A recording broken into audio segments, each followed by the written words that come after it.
রাতের গানের সুরটা যখন আমাদের ড্রয়িং রুমের দেয়াল ভেদ করে কানে আসছিল, মনে হচ্ছিল প্রতিটি সুর যেন তীরের মতো আমার কলিজায় বিঁধছে। আরই শান্ত হয়ে গেছে, কিন্তু নীলা পাথরের মতো বিছানায় বসে কাঁদছিল। সে বিড়বিড় করে বলছিল, ও আমাদের ক্ষমা করবে না, ও ওর সন্তানকে চিনে ফেলেছে। পরদিন সকালে আমি ঠিক করলাম একটা চূড়ান্ত ব্যবস্থা নিতে হবে।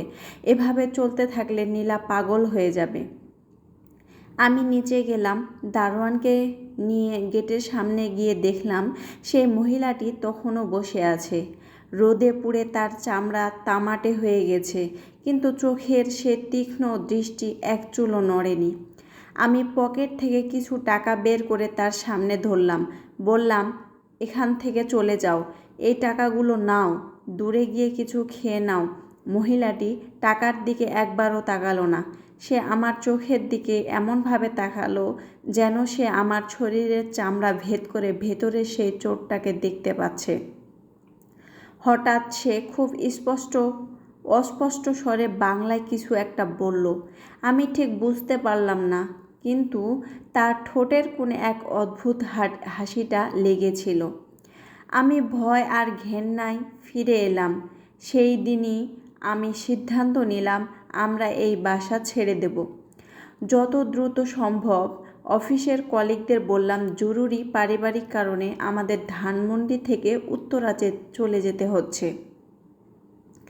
নীলা ব্যাগ গোছাতে গিয়ে বারবার কাঁদছিল। আরিশ তখন তার খেলনা নিয়ে খেলছে। বাচ্চাটা যত বড় হচ্ছে, তার চেহারায় সেই পাগলি মহিলার আদল যেন ফুটে উঠছে। বিশেষ করে তার চোখ দুটো একদম ওই মহিলার মতো কালো এবং গভীর। আমরা কাউকে না জানিয়ে গভীর রাতে ট্রাক নিয়ে বাসা বদল করলাম। ভাবলাম এবার অন্তত মুক্তি মিলবে। নতুন বাসায় গিয়ে প্রথম কয়েকদিন আমরা বেশ শান্তিতে ছিলাম। নীলা আবার স্বাভাবিক হতে শুরু করলো।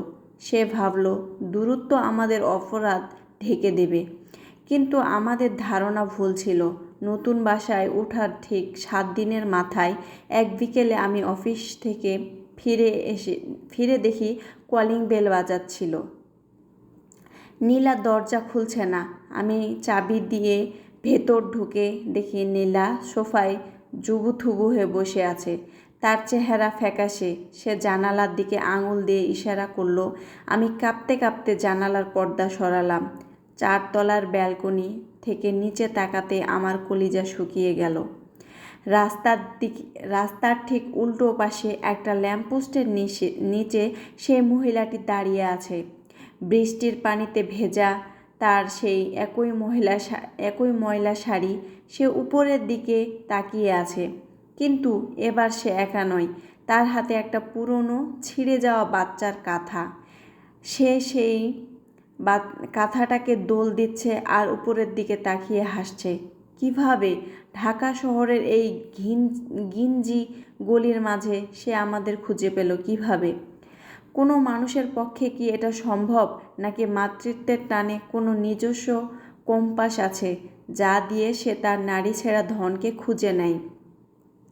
সেদিন রাতে আরিশের প্রচণ্ড জ্বর উঠল, শরীর পুড়ে যাচ্ছে। আমরা ডাক্তার ডাকলাম, কিন্তু ওষুধের কোনো কাজ হচ্ছিল না। আরিশ ঘুমের ঘোরে বারবার হাত বাড়িয়ে কাউকে যেন ডাকছে।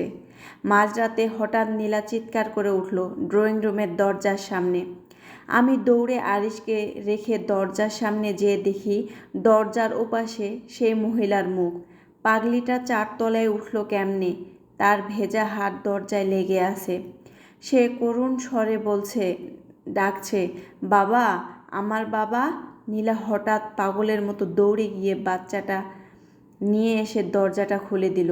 আমি তাকে বাধা দেওয়ার আগেই সে চিৎকার করে বলল, নিয়ে যাও, তোমার অভিশাপ নিয়ে যাও, আমি আর নিতে পারছি না। দরজার ওপাশে দাঁড়িয়ে থাকা সেই ময়লা হাতটা যখন আরিশের কপালে স্পর্শ করল, এক নিমিষেই আরিশের কান্না থেমে গেল। তার গায়ের জ্বর যেন জাদুর মতো কমতে শুরু করলো। মহিলাটি আরিশকে নিল না, সে শুধু তার মাথায় হাত বুলিয়ে দিল।